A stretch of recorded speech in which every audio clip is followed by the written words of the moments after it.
प्रणाम। मैं जदुगंज से। निर्माण मजदूरों की कमी के लिए जिम्मेदार कौन? उद्योग कंपनियां, सरकार या मजदूर? भारतीय संविधान के शिल्पकार, समानता और न्याय के महाप्रवर्तक डॉक्टर भीमराव अंबेडकर जी का कथन है कि शिक्षित बनो, संगठित रहो, संघर्ष करो। तो नोएडा में मजदूरों ने तो वही किया अपने हक के लिए। अंधी, गूंगी, बहरी सरकार व उद्योगपतियों को जगाने के लिए मजदूर अपने हक की मांग कर रहे हैं। पिछले 15 वर्षों में अजीम एनर्जी फाउंडेशन ने कई भवन परिसरों को निर्माण कराया। ये परिसर महानगरों से लेकर छोटे कस्बों और 80,000 वर्ग फीट से लेकर 20 लाख वर्ग फीट तक बने हैं। इसने कुछ सबसे बड़ी निर्माण कंपनियों और कई छोटी कंपनियों के साथ भी काम किया है। मेरा अनुभव रहा है कि उनमें लगभग हर एक कंपनी को हर निर्माण स्थल पर एक जैसी परेशानी का सामना करना पड़ता है। वहाँ मजदूरों को लेकर बहुत अनिश्चितता की स्थिति मिलती है। आए दिन उनको जरूरी कुशल आम मजदूरों को जुटाने में परेशानियों का सामना करना पड़ता है। ये श्रमिक ग्रामीण क्षेत्रों, खासकर देश के पूर्वी हिस्सों से आते हैं। प्रभावशाली कंपनियां इन इलाकों से श्रमिकों की आपूर्ति को सुनिश्चित करने के लिए कड़ा तंत्र और मजबूत नेटवर्क बनाए रखती है। फिर भी उनकी सारी तैयारियां धरी की धरी रह जाती है और कोई भी काम इनकी योजना के मुताबिक नहीं हो पाता। मैंने जब इसके बारे में आसपास जानने की कोशिश की तो मुझे हर जगह 3 वजह गिनाई गई। पहली, जो लोग निर्माण मजदूर के तौर पर काम कर चुके वे नहीं चाहते कि उनके बच्चे भी यही काम करें। यह शारीरिक रूप से तकलीफदेह है और फिर इसके लिए महीनों तक परिवार से दूर रहना पड़ता है।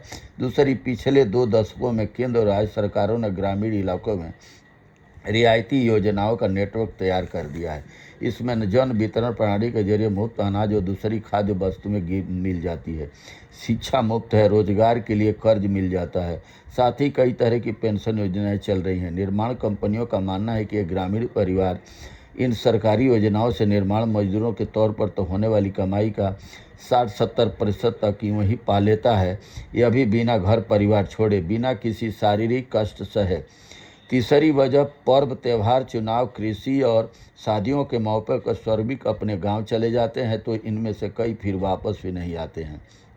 इसमें कोई आश्चर्य नहीं। इनका कहना है कि निर्माण उद्योग में मजदूरों के काम करने की परिस्थितियां और मजदूरी ऐसी है कि बहुत सारे श्रमिकों को अपने गांव में रहना ही बेहतर लगता है, जहां वे सरकारी कल्याणकारी योजनाओं और स्थानीय स्तर पर रोजी रोजगार करके जुगाड़ कर लेते हैं। निर्माण उद्योग में इस बात पर जोर बहस चल रही है कि क्या योजनाएं कुविचारित है, क्या ये श्रम बाजार को बिगाड़ रही है। इस पूरी बहस का लबोलुआब यही निकाला जाता है कि सारी समस्याओं की जड़ ये जन कल्याणकारी सरकारी योजनाएं हैं।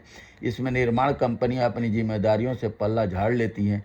ये कंपनियां इस सच्चाई को भी नज़रअंदाज करती हैं कि इन योजनाओं को अचूक रूप से लागू नहीं किया गया है, जिसके कारण लाखों लोग इनसे बाहर हैं। निर्माण कंपनियों के तर्कों की पड़ताल करने पर पता चलता है कि किसी भी निर्माण स्थल पर लगभग 80% तक अकुशल श्रमिक ही होते हैं। वे रोजाना 600 से 700 रुपये के बीच मजदूरी पाते। महीने में 25 दिन काम करने के हिसाब से देखें तो यह लगभग 15,000 रुपये महीना बैठता है। इसी राशि में मजदूरों को निर्माण पर खाने रहने का खर्च उठाना होता है, साथ ही कुछ पैसे उन्हें घर भी भेजने होते हैं। किसी भी ईमानदार हिसाब से यह मजदूरी काम की इज्जत या श्रमिकों की ज़रूरत के लायक नहीं है। असल में निर्माण उद्योग की समस्या खुद उसी की बनाई हुई है और उसका समाधान भी उसी के पास है। ये वह हल है मजदूरों को उचित मजदूरी देना। हम एक ऐसे देश में रहते हैं जहां लोग गरीबों की नाकामियों और सरकार की कमियों की छिद्रावेषण में माहिर हैं। हम पूंजी और अपने पूंजीपतियों को जवाबदेह ठहराना नहीं चाहते। मिसाल के तौर पर निर्माण स्थलों या श्रमिकों के रहने की जगहों पर एक बार जाकर देखिए तो पता चलेगा कि हमारे 80% देशवासी किस दशा में रहते हैं।